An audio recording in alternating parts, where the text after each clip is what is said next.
नमस्कार, India news में आपका स्वागत है। मैं हूं मनोज मनु। जब सरहद पर पाकिस्तान साजिश रच रहा है, चीन नई चाल चल रहा है, तब भारत भी सतर्क है। अपनी ताकत लगातार बढ़ा रहा है और इसी कड़ी में भारत ने वायुसेना को लेकर एक बड़ा फैसला किया है। वायुसेना की ताकत बढ़ाने के लिए, भविष्य में खतरे से निपटने के लिए भारत ने फ्रांस से 40 नए राफेल खरीदने का फैसला किया है। भारत और फ्रांस के बीच 40 नए राफेल फाइटर जेट को लेकर जल्द ही एक डील होने वाली है। अप्रैल 2025 के अंत तक फ्रांस के रक्षा मंत्री सेबेस्टियन लेकार्ने के भारत दौरे पर आ सकते हैं। उम्मीद की जा रही है कि इसी दौरान राफेल डील को लेकर बातचीत भी हो सकती है। लेकिन सवाल है कि आखिर राफेल भारत के लिए क्यों जरूरी है? इसे दुश्मनों का काल क्यों कहा जाता है? जंग के हालात कैसे बदल सकते हैं? आज इसी मुद्दे पर हम चर्चा करेंगे, लेकिन उसके पहले एक रिपोर्ट देखिए। भारत के 40 वायुवीर दुश्मनों को देंगे चीर।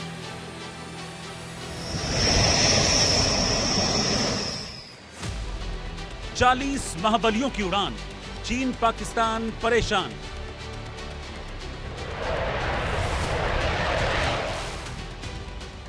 राफेल का नया अवतार, दुश्मनों में हाहाकार।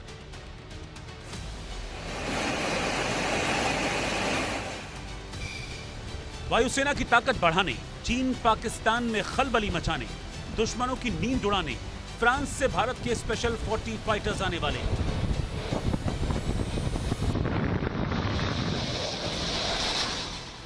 भारत के ये फाइटर हवाओं से बातें करेंगे, ड्रैगन की धड़कनें बढ़ाएंगे, हिंद के दुश्मनों को हवा में खाक कर देंगे।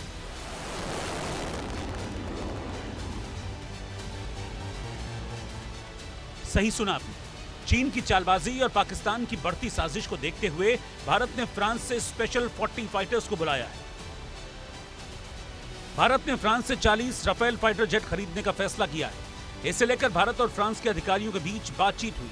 इसे फास्ट ट्रैक MRFA प्लस समझौते का नाम दिया गया है। 40 राफेल फाइटर जेट्स मिलने के बाद वायुसेना के पास कुल 76 राफेल विमान हो जाएंगे, जो करीब 4 स्क्वाड्रन के बराबर है। ऐसे में स्क्वाड्रन की कमी को पूरा किया जा सकेगा। वायुसेना के पायलट और ग्राउंड क्रू पहले ही राफेल विमानों से परिचित हैं। ऐसे में नए 40 विमानों को समझना और उनकी सेवाएं लेना उतना मुश्किल नहीं होगा जितना किसी दूसरे नए फाइटर जेट के साथ हो सकता था। यही वजह है कि भारत ने फ्रांस से 40 और राफेल फाइटर जेट खरीदने का फैसला किया है। हिंदुस्तान का राफेल दुश्मनों के लिए काल है। राफेल का फ्रेंच में मतलब तूफान होता है। इस घातक फाइटर जेट की ताकत की बात करें तो राफेल विमान 1 मिनट में 60,000 फीट की ऊंचाई तक पहुंच सकता है। इसकी रेंज 3700 किलोमीटर है। ये फाइटर जेट 2200 से 2500 किलोमीटर प्रति घंटे की रफ्तार से उड़ सकता है। इससे परमाणु हमला भी किया जा सकता है। राफेल को रडार, क्रॉस सेक्शन और इंफ्रारेड सिग्नेचर के साथ डिजाइन किया गया है। इसमें ताकतवर M88-2 ऑगमेंटेड इंजन लगा हुआ है।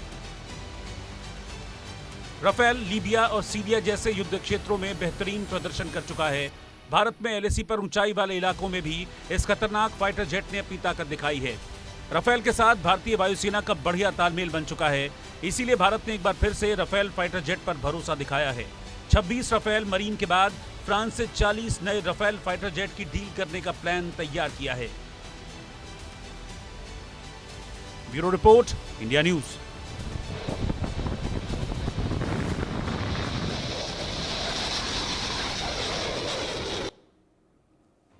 तो इसी पर चर्चा करते हैं, समझने की कोशिश करते हैं। Major general retired PK Sehgal, जो कि डिफेंस एक्सपर्ट हैं, वो मेरे साथ मौजूद हैं। Group captain retired BN Jha साहब, डिफेंस एक्सपर्ट, मेरे साथ मौजूद हैं। सबसे पहले पूछने की कोशिश करेंगे, 26 राफेल मरीन और उसके बाद अब 40 राफेल फाइटर जेट, क्या कहेंगे PK सहगल साहब? हिंदुस्तान के वायुसेना में शामिल हो जाएंगे तो हिंदुस्तान की ताकत में बहुत इजाफा होगा। अभी तक इसका कोई ऑफिशियल ऐलान नहीं हुआ, तो उसकी बातचीत हुई है कि शायद ये हिंदुस्तान खरीदने जा रहा है। वास्तव में क्वांटिटेटिवली एंड क्वालिटेटिवली आज चाइना हमसे बहुत आगे है। चाइना के पास 2 ऑलरेडी स्टेल्थ लड़ाके हैं, J20 और J35, और उसका एक 6th जनरेशन का फाइटर भी है J36, वो भी उसको डेमोन्स्ट्रेट कर चुका है। उसकी प्रोडक्शन हो जाएगी। जहाँ तक पाकिस्तान का ताल्लुक है, पाकिस्तान भी चाइना से J-35 खरीदना चाह रहा है 40 ऑफ देम। अगर हमारी पहले डिफेंस मिनिस्टर फ्रांस के आएंगे, जब वो आएंगे तो उस समय कहा जा रहा है कि मरीन 26 के राफेल है उनके ऊपर डील साइन हो सकती है और इसके ऊपर बातचीत होगी। मुझे हमारे एयरफोर्स के चीफ बार बार कह रहे हैं कि हर साल हमको कम से कम 2 स्क्वाड्रन की आवश्यकता है। इस समय हिंदुस्तान के केवल 31 स्क्वाड्रन है, जबकि मिनिमम रिक्वायरमेंट है 42.5। अगर कल दो तरफा युद्ध हो जाता है तो हमारे 31 स्क्वाड्रन के सामने पाकिस्तान और चाइना मिलकर 65 स्क्वाड्रन खड़े कर सकते हैं। वास्तव में बहुत लाजमी है। और हिंदुस्तान एरोनॉटिक्स लिमिटेड की रेट ऑफ प्रोडक्शन इतनी कम है कि वास्तव में कई सालों तक हमको 35 से 36 हवाई जहाज जो हर साल चाहिए नहीं दे सकते। हमारे 2 लड़ाके जो जिनको रिटायर करने की आवश्यकता है, MiG-19 और जगुआर। हिंदुस्तान की वायुसेना केवल दुनिया की अकेली वायुसेना है जिसमें अभी भी 6 स्क्वाड्रन जगुआर के हैं और ये जगुआर तकरीबन 50 साल पुराना जहाज है। जहां तक MiG-19 का ताल्लुक है, इसका लास्ट इस्तेमाल हुआ था बालाकोट स्ट्राइक में। आपको याद होगा अभिनंदन ने इसी हवाई जहाज को उड़ाते हुए, इसका बाइसन वर्जन को उड़ाते हुए F-16 को मार गिराया था। ये दुनिया में पहली बारी था कि एक MiG-19 ने F-16 को मार गिराया। लेकिन ये हवाई जहाज जो है 63 में इंडक्ट होने शुरू हुए थे हिंदुस्तान में और आज लगभग 60 साल पुराने हैं। ऐसे में बहुत लाजमी है कि इनको आहिस्ते से रिटायर किया जाए, क्योंकि MiG-19 को कहा जाता है window maker and flying coffin. बहुत सारे क्रैशेस हुए, हमारे शानदार पायलट्स जो है चल बसे हैं। जगुआर का भी एक रिसेंटली क्रैश हुआ है और उस क्रैश का मकसद वजह यही थी कि ये जहाज जो है पुराने हैं, इनमें बहुत बड़े पैमाने पर अपग्रेड हो चुका है, इंजन भी बदली कर चुके हैं, नए एवियोनिक्स लगाए, नए विजोनिक्स लगाए, नए इलेक्ट्रॉनिक वॉरफेयर स्विट्स लगाए, नए प्रकार के हथियार ले जाता है। लेकिन ढांचा कमजोर है, ढांचा वही पुराना है। अब जितना मर्जी रूप लगा लो, जितनी मर्जी लिपस्टिक लगा लो, जिस्म तो कमजोर रहेगा। ऐसे में हिंदुस्तान को बड़ी आवश्यकता है कि जल्दी से जल्दी, और जिस समय डील साइन हो जाती है, वास्तव में कहा जा रहा है कि हवाई जहाज जो हिंदुस्तान में पूरे आ जाएंगे, लगभग 2030 से लेके 31 तक आएंगे, तो यानी काफी साल लग जाएंगे। वास्तव में ये जहाज जो है 4.5 जनरेशन का है। बड़े अहम और उच्च दर्जे के इसमें सेंसर्स हैं, बड़े अच्छे इसमें विजोनिक्स है, बड़े अच्छे इलेक्ट्रॉनिक सूट है। इसका इलेक्ट्रॉनिक सिग्नेचर और रडार सिग्नेचर बड़ा कम है, हाईली मैन्यूवरेबल है, हर प्रकार के ऑपरेशन में हिस्सा ले सकता है, चाहे वो एयर डिफेंस ऑपरेशन हो, चाहे एयर इंटरडिक्शन हो, चाहे ग्राउंड अटैक हो, चाहे रिकॉनेसेंस हो, चाहे सर्वेलेंस हो, हर प्रकार के ऑपरेशन। और ऑल वेदर एयरक्राफ्ट है, मल्टी मिशन कार्रवाई कर सकता है, न्यूक्लियर अटैक भी कर सकता है, एयर टू एयर रिफ्यूलिंग सब कुछ इसमें है। लेकिन वास्तव में जब तक हिंदुस्तान में शामिल नहीं हो जाता, तब तक हिंदुस्तान के पड़ोसी देश को किसी प्रकार की कोई घबराहट नहीं होगी। घबराहट उनको जबरदस्त होगी जब ये हिंदुस्तान की वायुसेना में वास्तव में शामिल हो जाएगा, और बहुत आवश्यकता है इसको शामिल करने के लिए, क्योंकि जो हमारे बहुत बड़े स्क्वाड की कमी है, HAL की रेट ऑफ प्रोडक्शन को निगाह में रखते हुए बड़ा लाजमी है कि कम से कम 2 से 4 स्क्वाड्रन का इंडक्शन जल्द से जल्द किया जाए। बड़ा अच्छा फैसला है। आपका इंफ्रास्ट्रक्चर ऑलरेडी है, अपने अंबाला और हाशीमारा में 2-2 स्क्वाड्रन का इंफ्रास्ट्रक्चर कायम किया, हैंगर्स कायम किया, सारी ग्राउंड क्रू रेडी है। तो आप एक स्क्वाड्रन वहाँ और लगा दोगे, और ये ऐसे लोकेशंस है जहाँ से आप कंप्लीट पाकिस्तान को भी और सेंट्रल सेक्टर को भी कवर सकते हो, और हाशीमारा से आप कंप्लीट ईस्टर्न सेक्टर को भी कवर कर सकते हो, सेंट्रल सेक्टर को भी, और वाइटल जो सिलीगुड़ी कॉरिडोर है, जो चिकन नेक एरिया है, उसमें भी बड़े मजबूती से दुश्मन के सामने हामी हो सकते हो। तो बहुत अच्छी डिसीजन है, लेकिन हमें उम्मीद है कि इसकी जल्दी ऑफिशियल ऐलान हो जाए, क्योंकि अभी तक ऑफिशियल ऐलान नहीं हुआ। जी, अभी तक ऑफिशियल ऐलान नहीं हुआ। BN झा साहब मेरे साथ मौजूद हैं। झा साहब, Su-57, F-37 या तमाम तरह के और भी लड़ाकू विमानों की बात चलती रहती है, लेकिन राफेल ही क्यों? क्योंकि राफेल मरीन और उसके बाद 40 और फाइटर जेट खरीदने की बात चल रही है। मनोज जी, आपके चैनल पे आज से लगभग 3 हफ्ते पहले डिस्कशन हुआ था जी। मैंने उस समय ही कहा था कि ये भारत के हक में होगा, भारतीय वायुसेना के हक में होगा कि हम लोग, और जब 2 स्क्वाड्रन रफाल ऑलरेडी है, 2 स्क्वाड्रन हम नेवी के लिए मेरीन वर्जन खरीद रहे हैं, तो और रफाल भी और खरीदा जाए और उसको वायुसेना में इंडक्ट किया जाए। मुझे खुशी है कि आज के दिन में मिनिस्ट्री ऑफ डिफेंस इसके बारे में विचार कर रही है और काफ़ी ये लॉजिकल होगा कि और रफाल खरीदें। क्या होता है कि जब हम लोग स्क्वाड में एयरक्राफ्ट रखते हैं, 16 एयरक्राफ्ट या 18 एयरक्राफ्ट एक स्क्वाड में रखते हैं, तो उसमें से एट्रिशन होती है। मतलब कुछ इंजन आपके खराब हो जाएंगे, कुछ एयर फ्रेम खराब हो जाएंगे, कुछ के एवियोनिक्स खराब हो जाएंगे। और जब ये अभी प्रेजेंट जो रफाल अभी आए हुए हैं, इसका जो हमारा कॉन्ट्रैक्ट दिया हुआ ओईएम ने, मतलब ओरिजिनल इक्विपमेंट मैन्युफैक्चरर ने, यहाँ पे मेंटेनेंस और रखरखाव के लिए, तो उन्होंने कहा है कि कम से कम 75% जो है स्ट्रेंथ वो स्क्वाड में रहेगा। लेकिन एट्रिशन होता है, एक्सीडेंट हो जाएंगे या कोई पार्ट खराब हो जाएगा, उससे आपके कुछ एयरक्राफ्ट जो हैं वो डाउन हो जाते हैं। तो इसीलिए अगर और एयरक्राफ्ट रखे जाएं तो आपकी जो जो ऑपरेशनल कैपेबिलिटी होती है वो बनी रहती है। और हमारे पास में एलसीए भी है, एलसीए भी किसी से कम नहीं है। और मैं भी सहगल जी की सारी बातें सुन रहा था। मैं एक बात से इत्तेफाक रहता हूँ कि इंडियन एयरफोर्स में कोई भी एयरक्राफ्ट वीडियो मेकर नहीं है। मैंने भी बहुत सारी एयरक्राफ्ट फ्लाई की हुई हैं, SD2 से लेके आप मिराज तक की बात कर लीजिए, लेकिन कोई भी एयरक्राफ्ट वीडियो मेकर नहीं है। ऐसे स्टेटमेंट हम लोग ना रखें पब्लिक डोमेन में तो बेहतर होगा।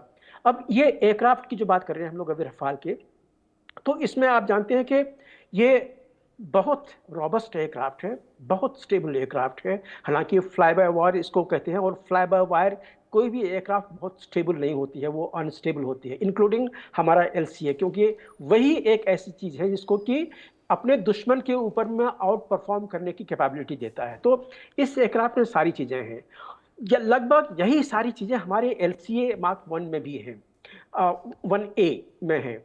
अंतर सिर्फ इतना है कि रफाल में जो फ्यूल कैरिंग कैपेसिटी वो ज़्यादा है, रेंज ज़्यादा है, इसमें इसके जो एयरफ्रेम स्ट्रक्चर्स हैं वो बड़े हैं, इसमें ज़्यादा पायलन्स लगाए जा सकते हैं, ज़्यादा उसमें वेपन फिट किए जा सकते हैं। ये कुछ अंतर जो हैं ये इसको वो क्षमता देती है जो जैगुआर देती थी। जैगुआर हमारा डीप पेनिट्रेशन एयरक्राफ्ट था कि दुश्मन के क्षेत्र में जाके लो फ्लाइंग, कहते थे इसको कि ये ट्री टॉप फ्लाइंग एयरक्राफ्ट है, वो जाके दुश्मन के घर में वो सारे बम गिरा के वहाँ से सुरक्षित वापस आ जाता था। ये कैपेबिलिटी थी जैगुआर में। जैगुआर अभी भी है, अभी ये गया नहीं है। और एक और चीज़ बता दूं कि कोई भी एयरक्राफ्ट जब हम लोग खरीदते हैं, हम लोग ये मान के नहीं चलें कि अभी जो हम MiG-29 फ्लाई कर रहे हैं वो 1969 की है। नहीं जी, ऐसा नहीं होता है।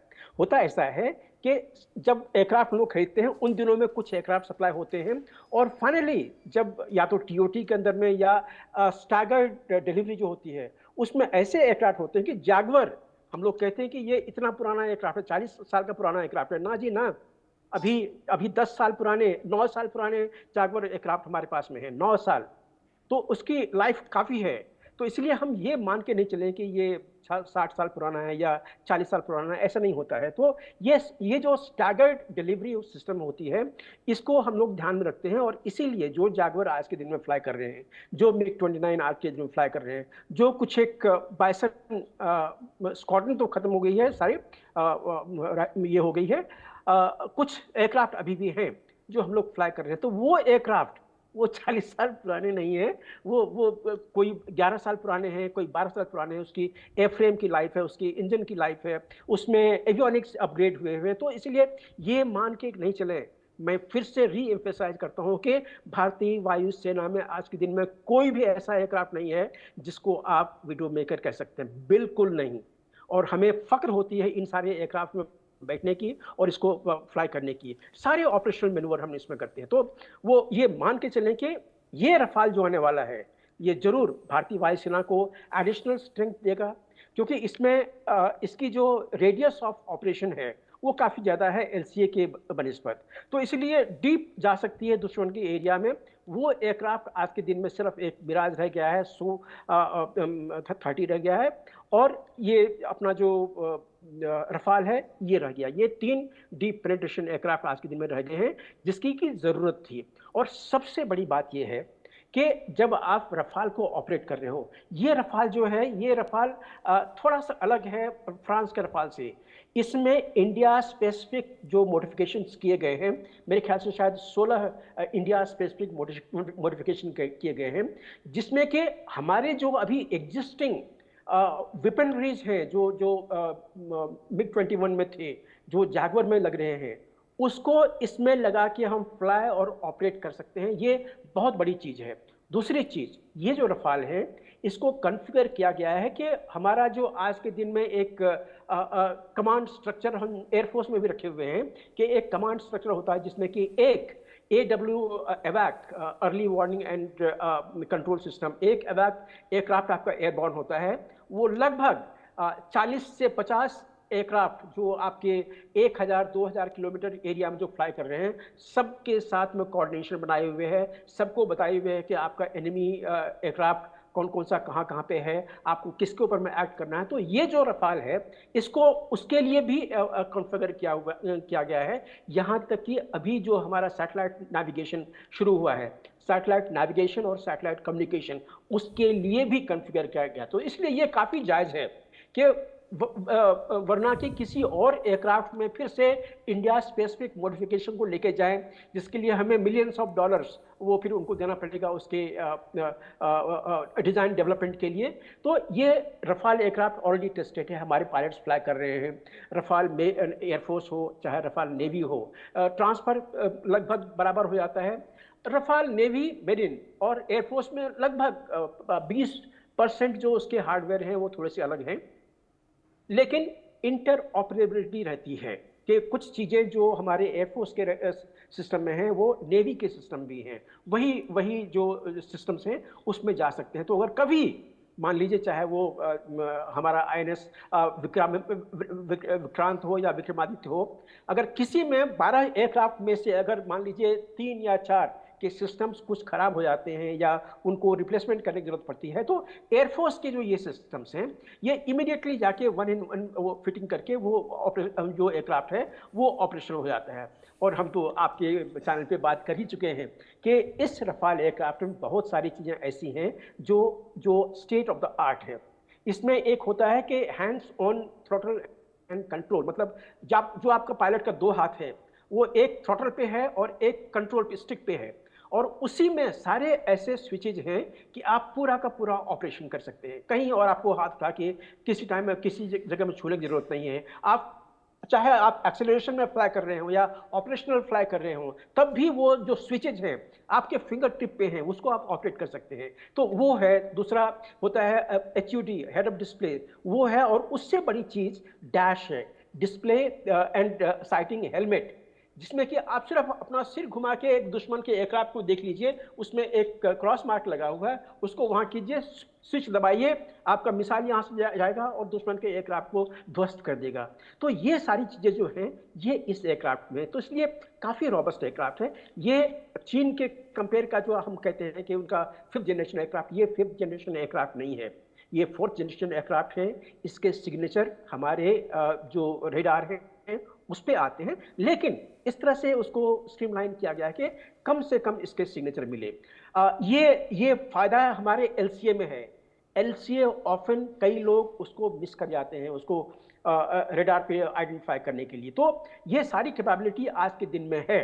इसके अलावा हमने आपसे ऑलरेडी डिस्कशन किया हुआ था कि ये रफाल में माइका जो है वो मिसाइल लगता है, मीटियर, हैमर, स्कैल्प, ये तो 4 स्पेसिफिक मिसाइल जो है इसके लिए हैं। और इसके अलावा एयर टू ग्राउंड मिसाइल जो होती है, जो दुश्मन के रेडार सिस्टम को खत्म करने के लिए, जिसको हम लोग हार्म रेडार करते हैं या अलार्म रेडार करते हैं, रेडिएशन को पिकअप करके रेडार को ध्वस्त करता है दुश्मन का, वो फैसिलिटी इसमें है। और बाकी जो बॉम्ब्स हैं, उसके गन्स हैं, जो कैनन है, वो सारी चीज़ें इंटर ऑपरेटिबिलिटी है, हमारे एक एयरक्राफ्ट से निकल के दूसरे एयरक्राफ्ट में जा सकता है। तो इसलिए ये बहुत अच्छा डिसीजन इंडियन एयरफोर्स ले रही है। मैं तो ये भी कहूँगा कि 40 नहीं, और आप आगे जाइए और 40 ले लीजिए, 80 एयरक्राफ्ट ले लीजिए, लेकिन TOT उसका लीजिए जो कि यहाँ पे बन सके।